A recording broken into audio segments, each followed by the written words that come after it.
list is evidence that comes from the United States government, official, irrefutable documents. Okay, so I didn't make it up. It all came from them, and it cannot be denied.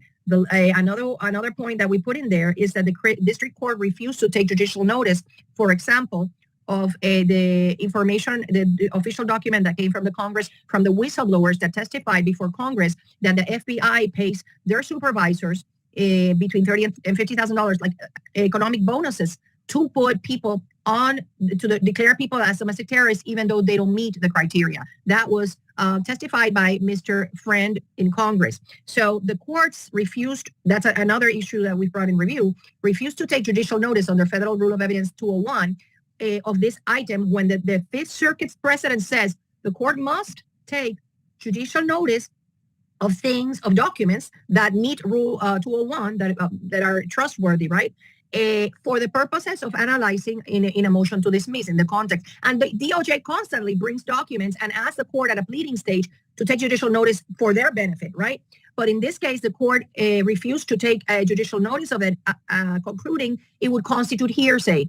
And it is our position that's wrong, because the hearsay rule is when you are in trial. You cannot just accept a document without authenticating it and having somebody testify about its contents. But that's in a trial phase, not at a pleadings phase. So that conclusion contravenes Fifth Circuit precedent. Actually, if everything we listed there in these issues for review are what the district court concluded is opposite to the long-standing Fifth Circuit precedent. So those are the issues. Many of them are within 1 and 2. I also get an impression that all of these things were refused, and if the judge allowed just one, the rest would fall just like a house of cards. Just allow us just one of those things, one of those many, many, many things that you asked. You rejected all of them. And if you allowed just one, we wouldn't be having this conversation in the Fifth Circuit. So thank you, Anna, for this analysis. As I said, we broke it in parts. So the legal analysis is to be continued, but one thing is very clear. I can almost see the New Orleans skyline from here. This is where we are going to stop for today with the legal analysis. The defendants have until October 5th to respond, and we have 30 days to digest the arguments Anna is making in these meticulously constructed legal documents. So please take your time and process this information at your own pace. Listen twice. Listen with your friends, ask questions, post them on YouTube, Twitter, Substack. Substack now has a chat section, and I started a thread just for the legal questions. We are reading your comments. I personally love receiving your well-thought-out suggestions. After all, this is a product of teamwork and love, and not a one-way street. But of course, you know that. Yes, along those lines of the comments, and I am very grateful to all the positive comments and the prayers and the solidarity of all the targeted community that has come together. Without you, we can't do this. And to those that are very active in social media, I urge you, we want the media to pay attention to us. If you are rude or don't treat people with respect in social media, they're not going to respond to you. They're either going to block you or just say, "Oh, this person's unstable." So just try to when you address, and make comments, try to be kind and talk with facts, and most importantly, don't make it about yourself. This is about 400,000 in the United States and 6 million around the world. Don't make it about yourself, because it is more credible when you make the point on behalf of this huge amount of people that are suffering. That interests the media more than just one person. That's my 2 cents, Len. But wait, there's more. When you thought the legal update was over, we have a surprise from the country of India.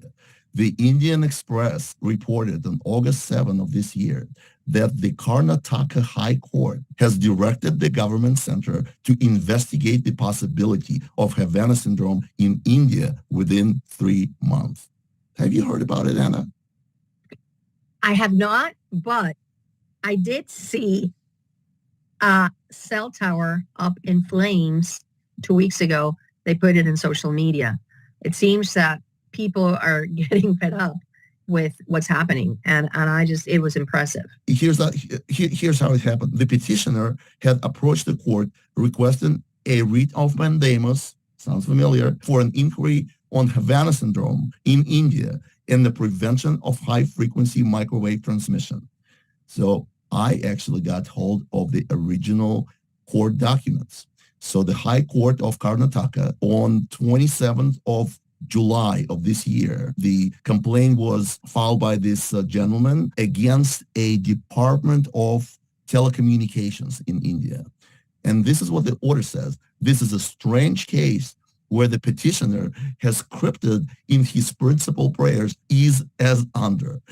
This is so hard for me to read because India has its own judicial language. But the bottom line that the judge ordered a government agency to investigate within 3 months and come back with the results of the investigation, whether Havana syndrome is taking place in India. And I'm just afraid that since the investigation has been assigned to a government officer or government agency, I'm just afraid that the conclusion in 3 months will be, no, there's no Havana syndrome in India. What are your thoughts, Anna?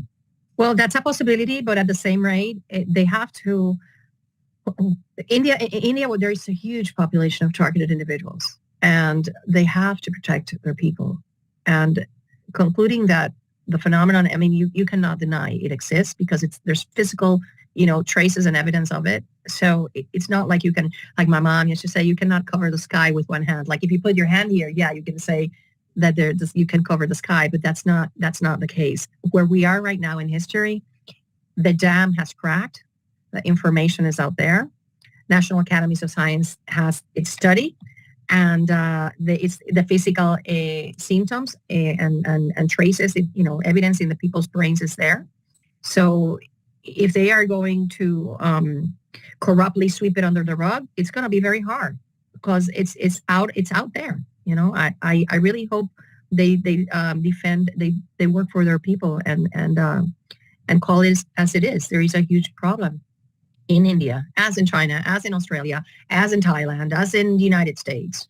It's huge. You correct me, but I mean, how many months of severe microwaving does it take to start creating physical changes in the brain? Even one attack, if it's done with high enough power, is enough. You can determine physical damage to the vestibular organs, and you can detect biomarkers of damage to the blood-brain barrier literally within 24 hours after the attack. So yes, there's evidence. There's physical evidence. There's biochemical evidence. There's plenty of evidence. You just have to be willing to look at. And I'm just so afraid that the Indian government will come back and will say, well, maybe it's a real thing, but we don't have any evidence that it happens in India. And this is a call to anybody out there who has that kind of evidence in Indian population. And I understand this is a different country, different rules, but the question has been asked, is Havana syndrome happening in India? And I'm afraid that no amount of United States and international experts will convince the Indian government that it is happening in India unless the evidence is produced in the Indian population. So that's the gravity of this task. I'm calling to everybody who listens to podcast to think about it in these terms. If you have any evidence of Havana syndrome in Indian population, maybe Indian individuals who reside in India, if you know that they have experience and they have some medical evidence, please reach out to me and I will then reach out to the people connected with this lawsuit. And you're absolutely right. India is a humongous country. It's almost 18% of world population, 1.4 billion. I think above that is only China. And if you just extrapolate, if we think 6 million people in the targeted screening database are targeted individuals, just a pure extrapolation, then there's 1 million of targeted individuals in India. Can you imagine 1 million targets if they can get together and join forces? Well, Len, I just have to say something, which is sometimes we tend to overlook, and is the impact of the microwave attacks on the developing brain of children. We know that children, toddlers, are being microwaved because they are targeted along with their parents. And the Havana syndromes, correct me if I'm wrong, the Havana syndrome studies that there are all on adult brains. But I just can't fathom the cumulative damage to children. I mean, what is going to happen to the brain of a child, a developing brain that is being microwaved every day? That is a terrible thought. They clearly, if the damage is done to a developing brain, it just will never achieve its full potential. And it is frightening, it is terrible, and it is extremely disturbing. So very good point, Anna. Another reason to fight. Speaking of large countries, the largest country in South America, of course, is Brazil, with its population of 216 million people. So let's talk to our first ever ambassador of targeted justice to Brazil, Dr. Valdemir de Oliveira. Valdemir? Oh, thank you, Len. Thank you, Anna. Wonderful intellectual work you guys are producing. It requires so much effort. It's unbelievable what you guys are doing. And this is so important to share here in Brazil. We need to inform people about this. I met several people on the internet that claims to be targeting individuals. Yesterday night, I just received another one. Imagine now that I'm going to be ambassador. It's an honor, and I will be fighting for that for sure. But before, I just going to show one T-shirt here. You can understand that. Before I get the T-shirt that Anna gets, which is wonderful, I want to show this T-shirt here. You're going to understand later in my presentations why do you wear this T-shirt now. There's a purpose for that. Let me give a little background about the ambassadorship program that we conceived. When we realized that our website, targetedjustice.com, is not being accessed from the countries known for their extensive targeting programs, countries like Japan, Malaysia, India, Brazil, we asked an internet expert, how could this be remedied? And he suggested translating the website into their respective languages and using a country-specific website host. Of course, we cannot do it alone, and that's exactly how the ambassadorship idea was born.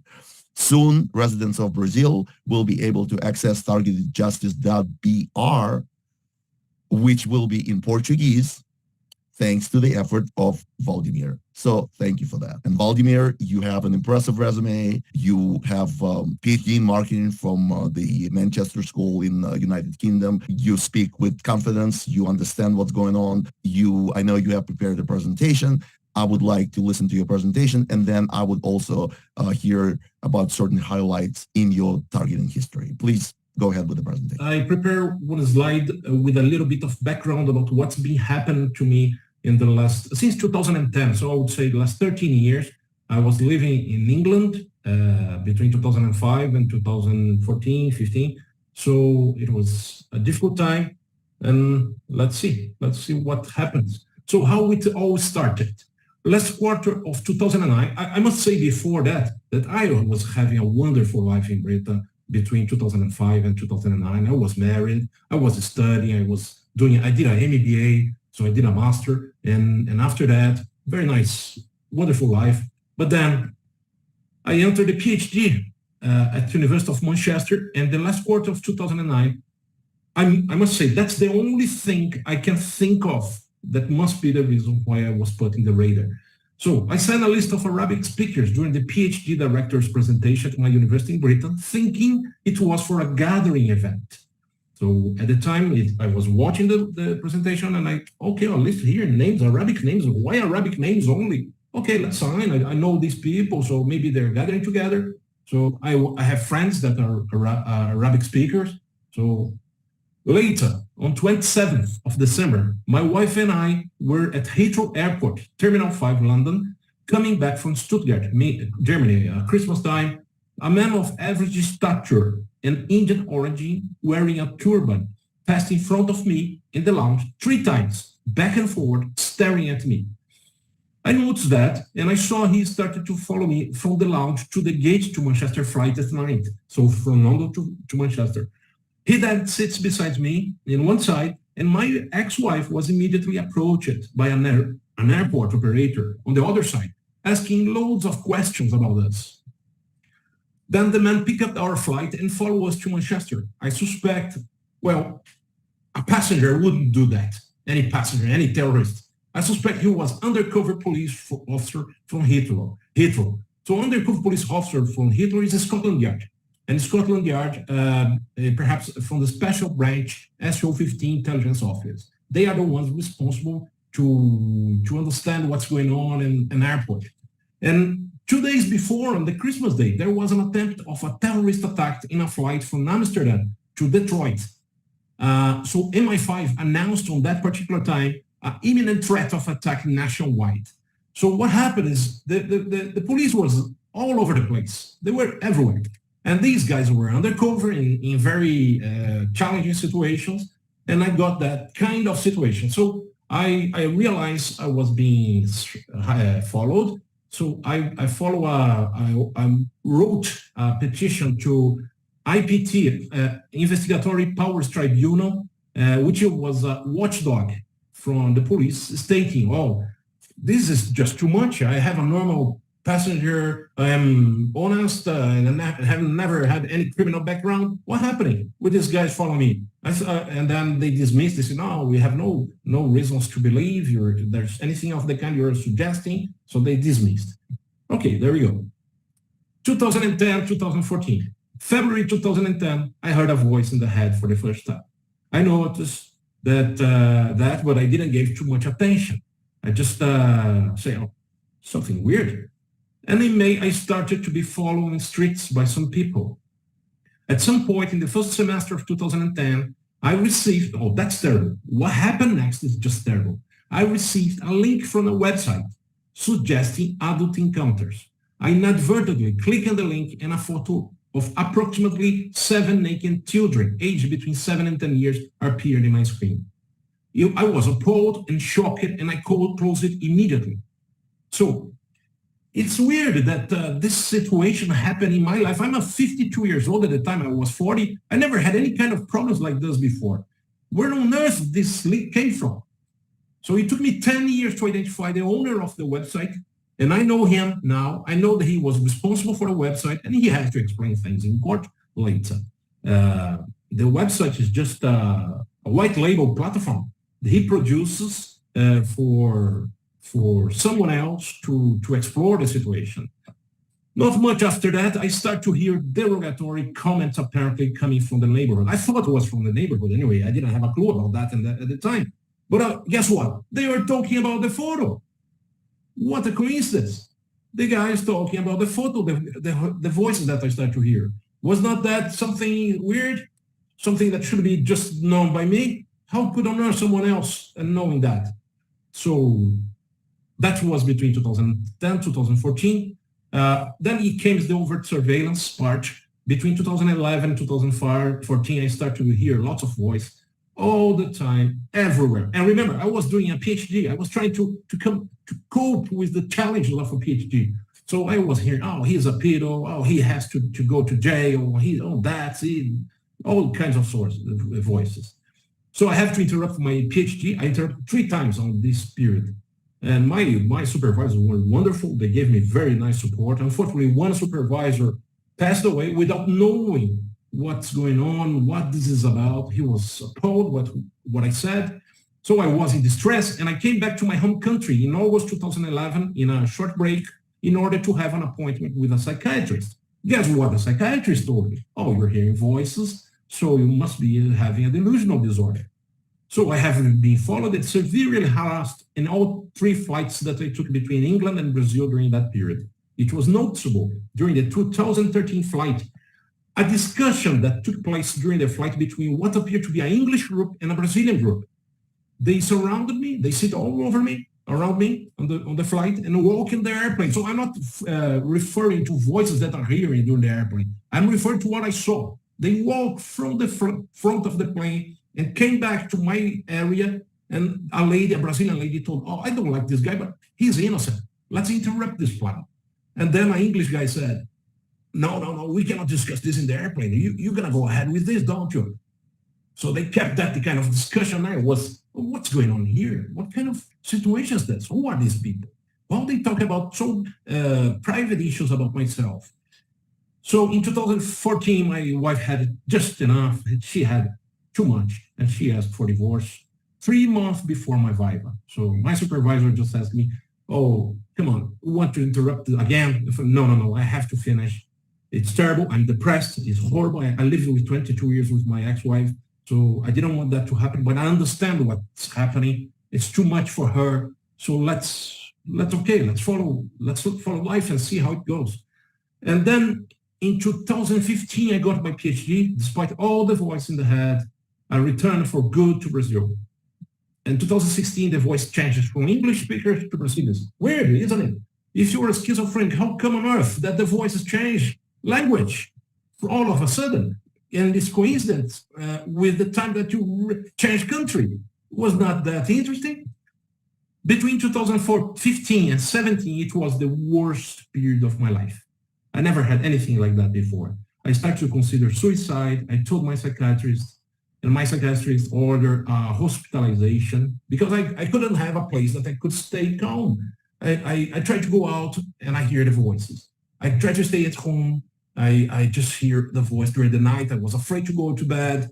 So I have no place to stay calm. And my mother, an 18 years old person who has health issues, started to cry, and the guys didn't stop. They kept going. They kept harassing. She was watching, witnessing my situation and cry all the time. Imagine how cruel is this? And I visited the psychiatric hospital, but the people there was much worse than me. I thought, no, I'm not going to stay here. It's not healthy for me, and I'm going to bounce back, and I'm going to stay at home. And fortunately, I live with my parents in a wonderful place here in the countryside. So I started to adopt my life to a kind of targeted individual style of life. So as I moved to a rural area, I got just less stressed, and I started to get engaged myself with this situation in order to try to understand what's going on. So I think the recovery come between this period, 2018, 2023. During this period, I learned about the term gang stalking, and I started to search for explanations. I made a great deal of progress since then, understanding everything about the TI program. I spent twice as much time studying the TI phenomena as I spent doing my PhD. So it has been 5 years that I have no more episodes of irritation, despair, and panic attacks. And however, the voice 2K, paradoxically, increased severely 24/7, and I became less responsive to the voice's attacks. So what happened is, as soon as I get resistant to the provocations, to the attacks, they increase the severity of that. And I asked my psychologist, my psychiatrist, is it not weird that when you get better, you hear more? And by the way, the voice doesn't stop after any medication. Try anything. It doesn't stop. Like Dr. John Hall said, people who are targeting individuals doesn't respond to medication. And here we go. I have here, as you can see, it's from Amy Audio, subliminal acoustic fingerprint. Amy is doing a great job for Icator, our counterpart in Brussels. So I recorded my audio and sent to her, and she said, oh, definitely you have something here. We have plenty of conversations between criminals in your audio. And then we have almost 10,000 verbatim. So here's an evidence that Amy is working for the court case in Europe that shows how a way to track V2K. So now I'm going to show something that you're going to find very interesting. So I was back in Brazil, and here we go. A manual of psychological operations from the Brazilian Army. Ministério da Defesa, Exército Maior, Brazilian Army, Psychological Operations Edition, 3rd edition. So this was done to help Army officers to understand about how it goes with psychological operations in advertisement, in propaganda campaign against an enemy. But they adapt that to the target individual program. And I'm going to show you, I show the evidence here. So incredible link between what I hear and what they say, the voices tell me. So here we go. Technicians used for propaganda, generalities. Oh, everybody in England hates him. Some kind of word that resembles what the technical says. Oh, general, brilliant comments. Oh, look how beautiful is his life. They talk about me like this now. They're less aggressive now. But look how beautiful is his life. They repeat this so many times for me. Simplification. All eyes on him. When I was in England, they said, all eyes on him. And now, after being named ambassador, they said, stop everything now. So it's a kind of technique that they use that resembles the others. Familiar situation. Oh, his brother doesn't like him. Oh, his mother has Alzheimer's.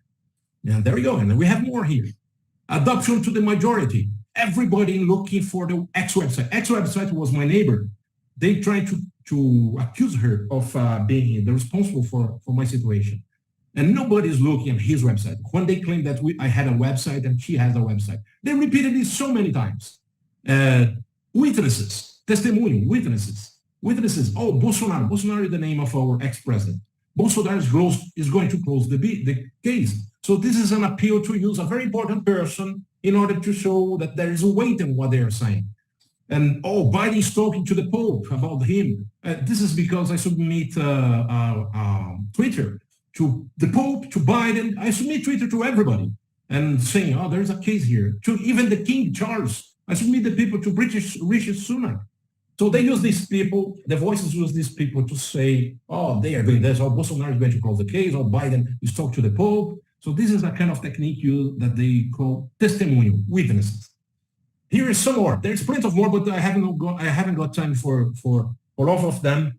So I just highlight some of them here. So incitation. The West is going to take the case because they admit that they cannot deal with me anymore because it's just 5 years and I don't respond. I'm relaxed, I'm calm, I make jokes about them, and they just come and say, the West is going to take the case, like presenting something as a heavyweight. Repetition. Are you sure he's not a pedophile? They repeat these so many times. Unbelievable. Prep. They spend one night saying good things, so they spend like 6 hours saying good things, and then the other day I'm relaxed, and they come up again, attack and say all the previous things that they are doing. So trap is another kind of, and these are in the army manual. Rumors. It looks like his ex-neighbor has a plan to kill him. I heard that 2 weeks ago. It looks like, so they plant a rumor about the situation. Personal attacks. I really don't like this guy. I hate him. He's fat. He's alcoholic. He's lazy. So all these things, can you see the relationship between what I hear and what the manual says? An incredible coincidence. But someone from outside could say, that's just a coincidence. Okay, so if you have not enough of coincidence, let's show a little bit more. Let's go for the next slide. These two guys, they are stalkers. And this couple sits at the same table in a motoring restaurant 100 kilometers away from my home. I stopped them from time to, I stopped there, sorry, there's a mistake here. I stopped there in the restaurant. From time to time, at random times and days. Look, random times and days. How could on earth these guys be there? So the woman uses fake ID. I follow her to the counter and I took note of her ID because here in Brazil, we can ask for receive a fiscal note of our expenses. The person asks, do you want a fiscal invoice? And then it's up to you to decide. So she said, I guess I want. And she gave her ID, and I took note of her ID, and I hired a private investigator, and guess what? He used a fake ID. And they laugh at me at the times, they stare at me. So clearly a stalking situation. But guess what? It gets worse. Look at this guy. See his arms?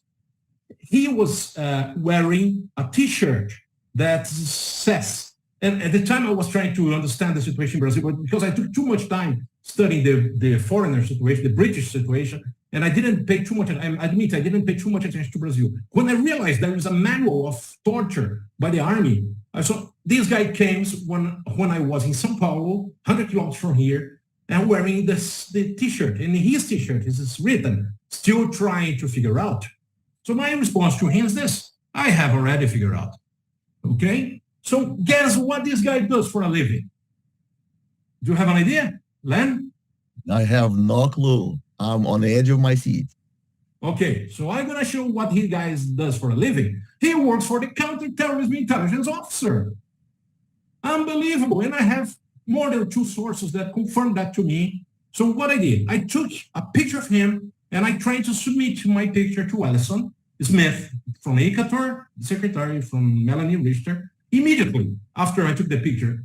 Look at the side. I couldn't send the picture for February 2023. I couldn't send the picture in my phone. So how on earth this guy, which is just a coincidence, came to know that I was about to send a picture to Ecuador?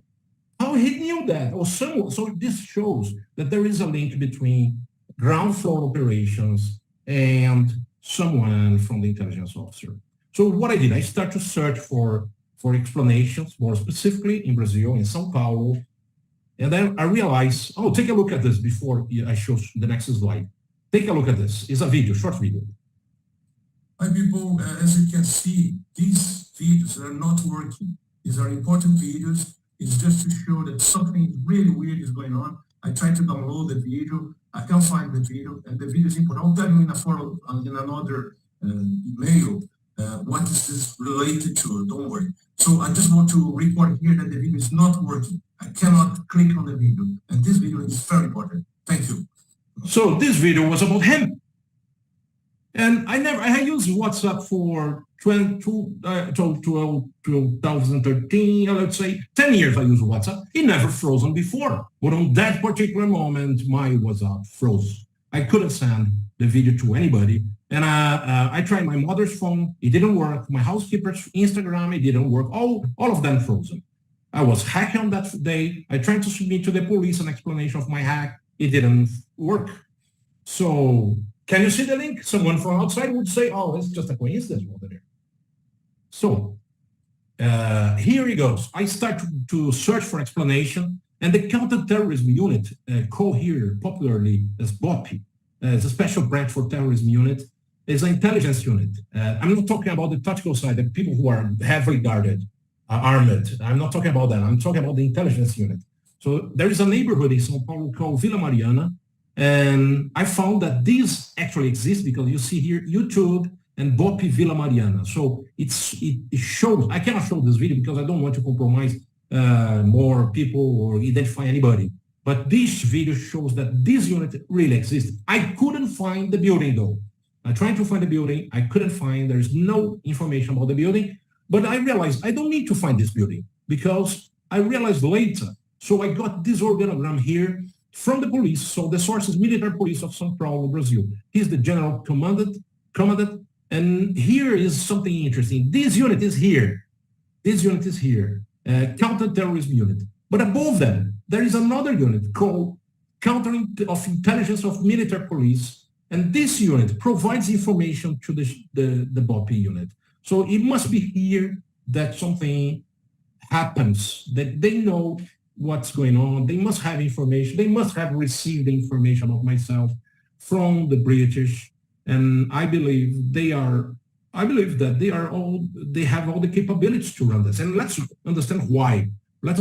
So I put here a slide that shows the link between the FBI and this terrorist unit, counter-terrorist unit. And here they say, together we are stronger. So this proves that they work together on this. So if we are suing the FBI, it's likely that you need to sue later in Brazil these guys. And here it goes, something I just put here.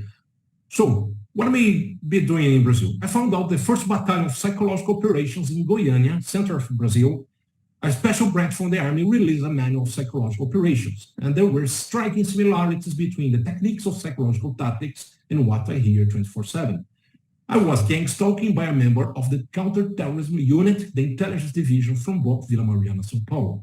I found out that the CPN, Center of Intelligence from Military Police of São Paulo, is the source of intelligence data to BOP.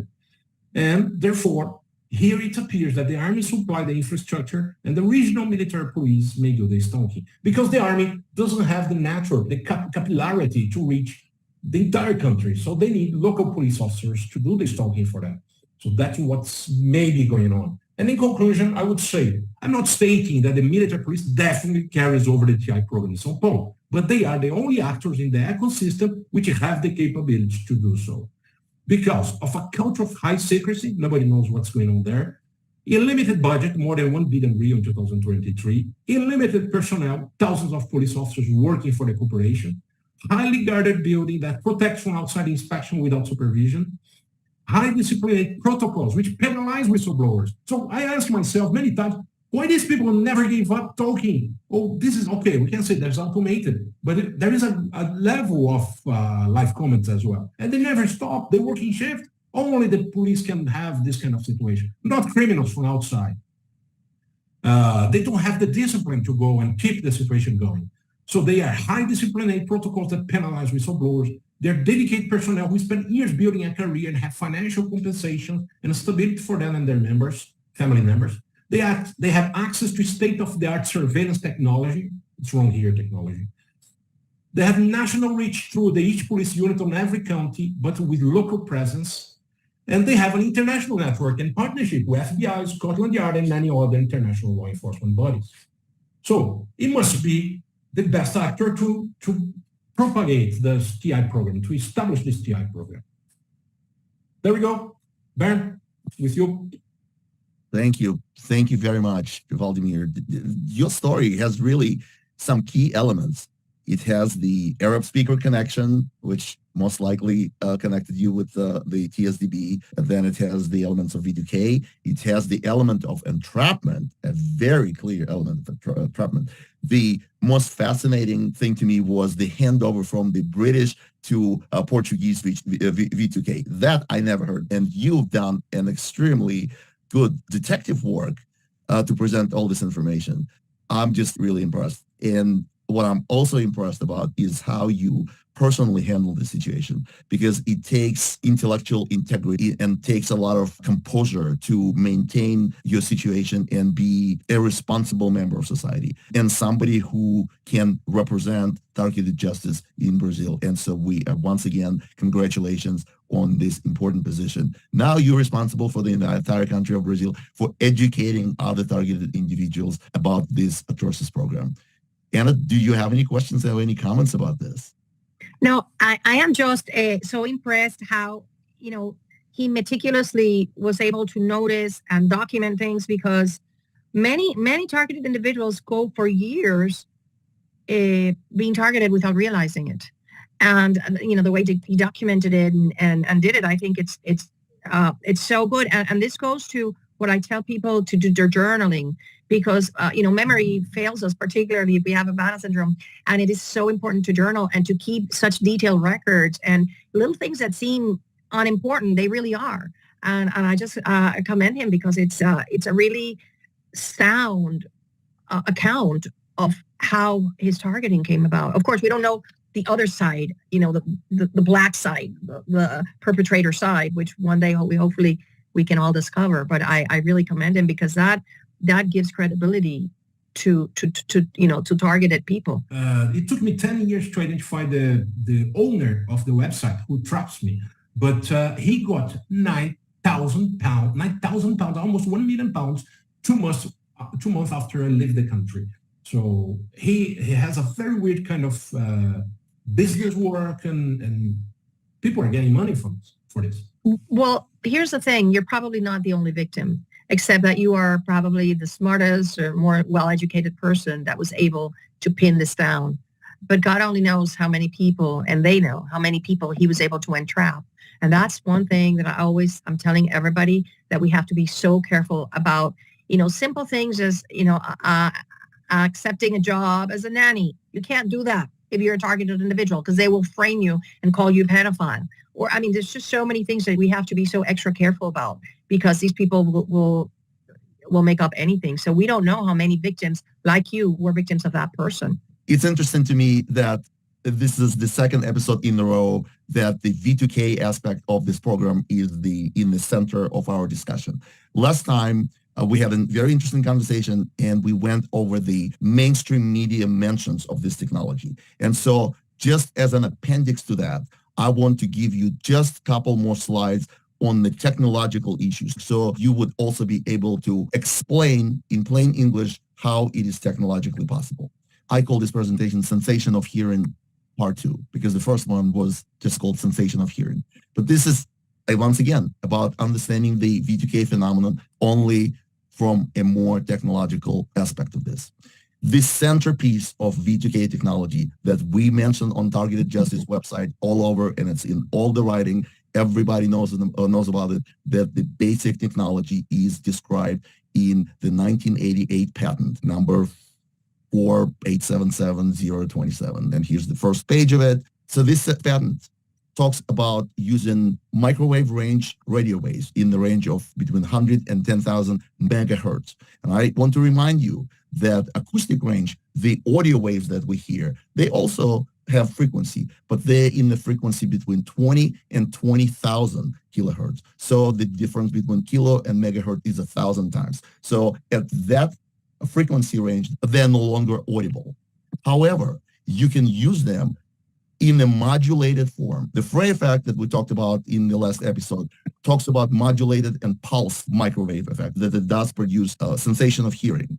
And this patent also talks about modulation of microwaves.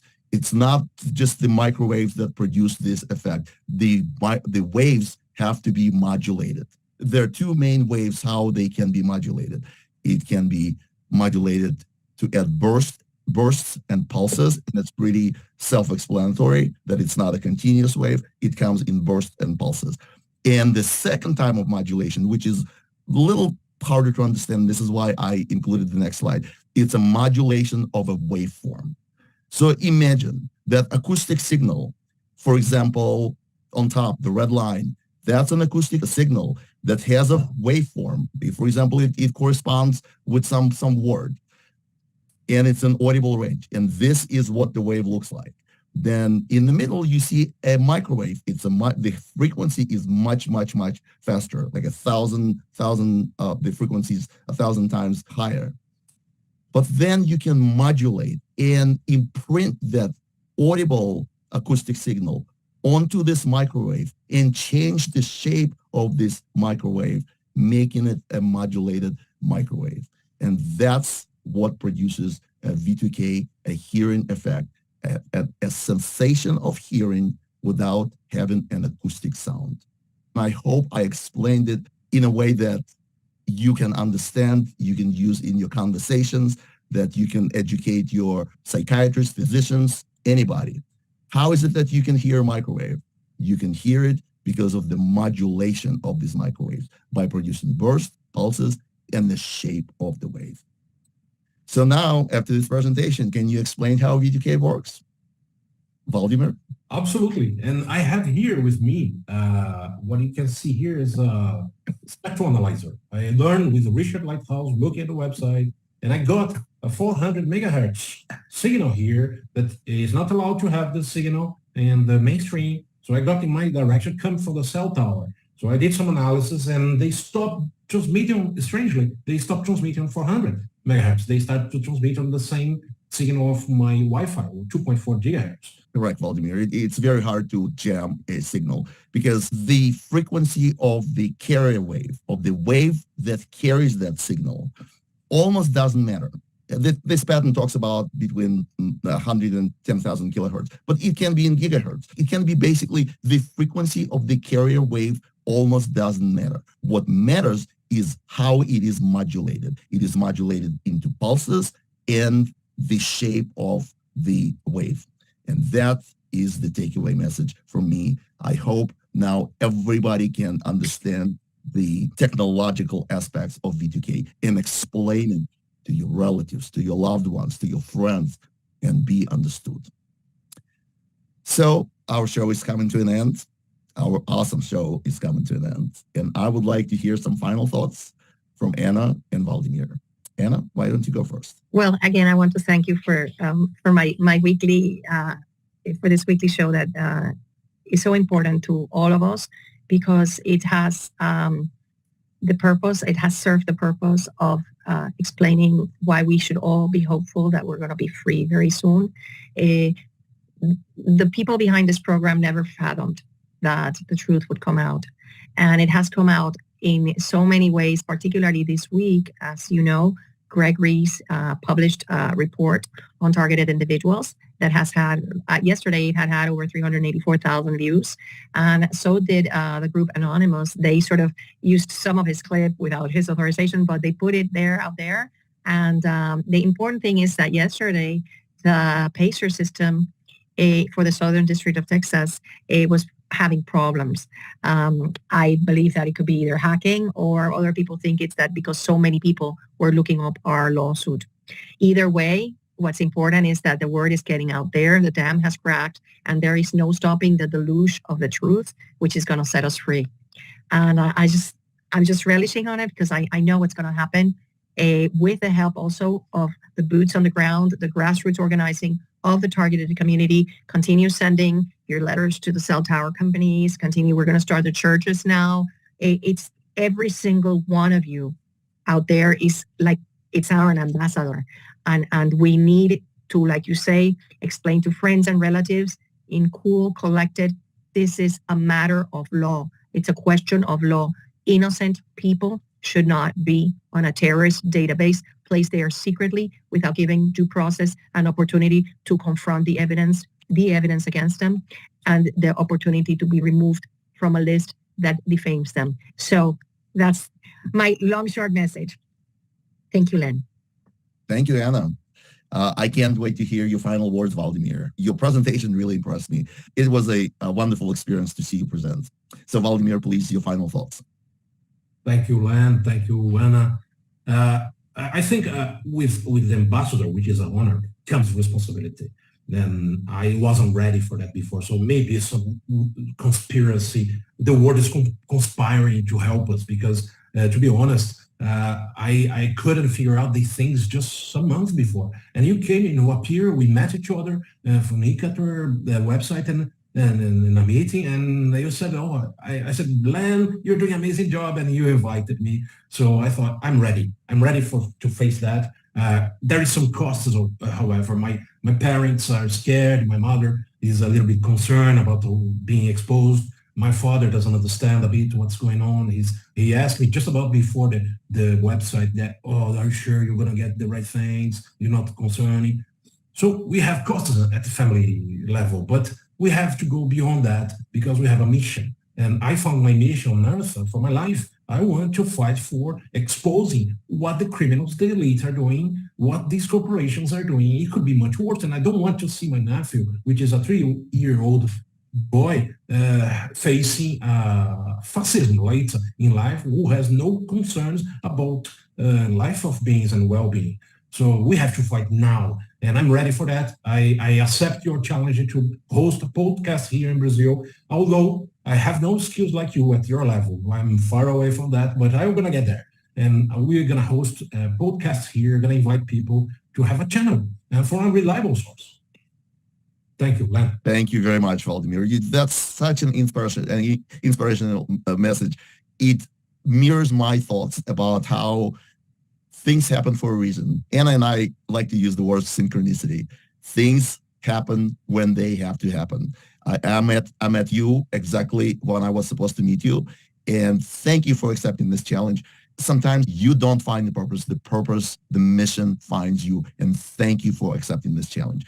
And the fact that you're our first international ambassador, we have big ambitions at Targeted Justice. We understand how this court case will create a legal path for liberation of targeted individuals all over the world, how it will reverberate throughout the targeted justice community, all the 6 million people that are suffering without justice, without any hope of receiving their life back. So thank you, Vladimir. You're part of the team. You're part of our worldwide mission. And as for me, I'm calling this episode Course Correction, because we expect the judges in the Fifth Circuit to overturn the laughable, the non-factual, and I think staged dismissal of our well-pleaded case. When I think about how much in the life of targeted individuals has been staged, scripted, intentionally directed, I compare it with performance art with the purpose to ruin the lives of the targets. But should we allow performance art in our courts? Anna Toledo, in her legal brief, points out to incontrovertible facts that cannot be and must not be turned into another staged event. The Constitution doesn't tolerate it. The separation of power doesn't tolerate it. And we, the people, don't tolerate it. What's been wrongfully adjudicated must be rightfully corrected. Until that happens, we will be here every Sunday, rain or share.